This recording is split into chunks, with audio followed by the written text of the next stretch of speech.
Regardez sur l'écran. Ça commence à devenir intéressant. Le serviteur dit à Saül, voici, il y a dans cette ville un homme de Dieu et c'est un homme considéré.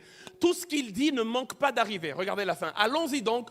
Peut-être nous fera-t-il connaître le chemin que nous devons prendre. C'était une histoire de chemin qu'il faut prendre. Écoutez, parce que si vous êtes sur un mauvais chemin, vous ne trouverez pas ce que vous cherchez. Ils avaient parcouru un tas de chemins. Regardez le verset 4, revenons au verset 4. Regardez le verset 4. Lorsque le père de Saül envoie Saül, la Bible déclare, Saül passa par la montagne, c'est un chemin d'Éphraïm.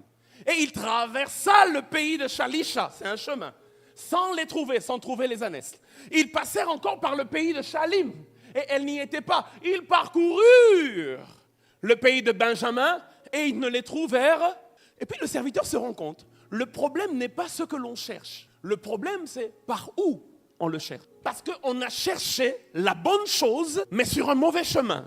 Et on ne l'a pas trouvé. Dieu, quand je préparais ce message, m'a dit de dire à quelqu'un comme une révélation. La chose que tu cherches n'est pas mauvaise. Mais quel est le chemin que tu empruntes pour y arriver?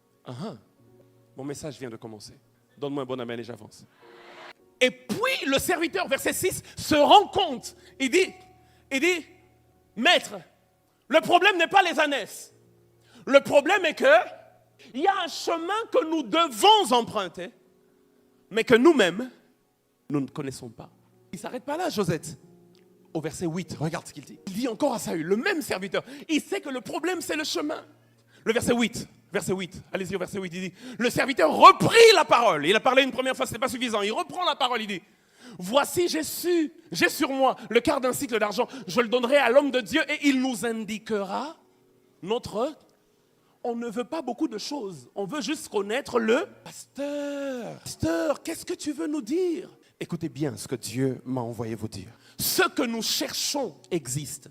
Il y a ici des gens qui cherchent la renommée. Il y a ici des gens qui cherchent le mariage. Il y a ici des gens qui cherchent les enfants. Il y a ici des gens qui cherchent les millions, les milliards. Il y a ici des gens qui rêvent du succès, de l'impact global, mondial. Dieu m'a dit de dire à quelqu'un, ce que tu cherches existe. Mais la question c'est quel chemin as-tu emprunté pour le trouver? La question que Dieu nous pose en cette fin d'année et pour le reste de notre vie, c'est quel est le chemin que l'on prend pour atteindre nos objectifs? Quel chemin prends-tu pour négocier ta destinée sur cette terre?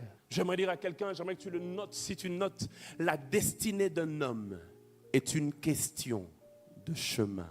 Merci maman. Et ils arrivent vers Samuel. C'est ça le plus beau. Et on va finir par là. Quand ils arrivent vers Samuel, ils cherchent le chemin. Bien-aimé, Samuel fait toutes les cérémonies qu'il fait. Et à la fin, Samuel révèle à Saül le chemin pour atteindre sa destinée. Et j'aimerais que tu écrives ce chemin. Et qu'en 2024, tu ne te perdes plus jamais. Parce que tu seras désormais sur le bon chemin. Et ce chemin, je te garantis, non seulement tu vas retrouver ce que tu as perdu, mais tu vas te retrouver toi-même et vivre le plan de Dieu pour toi sur cette terre. Samuel révèle le chemin, mon Dieu. Oh mon Dieu. 1 Samuel chapitre 10. Commençons par le verset 1. Et on va lire, on va descendre, on va voir le chemin que Samuel révèle. 1 Samuel chapitre 10.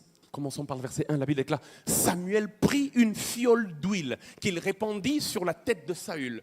Il le baisa et il dit, l'Éternel ne t'a-t-il pas oint pour que tu sois le chef de son héritage? Regardez le verset 2. Il dit, au verset 2, regardez le chemin, il dit, aujourd'hui, dis avec moi, aujourd'hui, après m'avoir quitté, tu trouveras 2 hommes près du sépulcre de Rachel. Là, il indique le chemin, donc va vers le sépulcre de Rachel.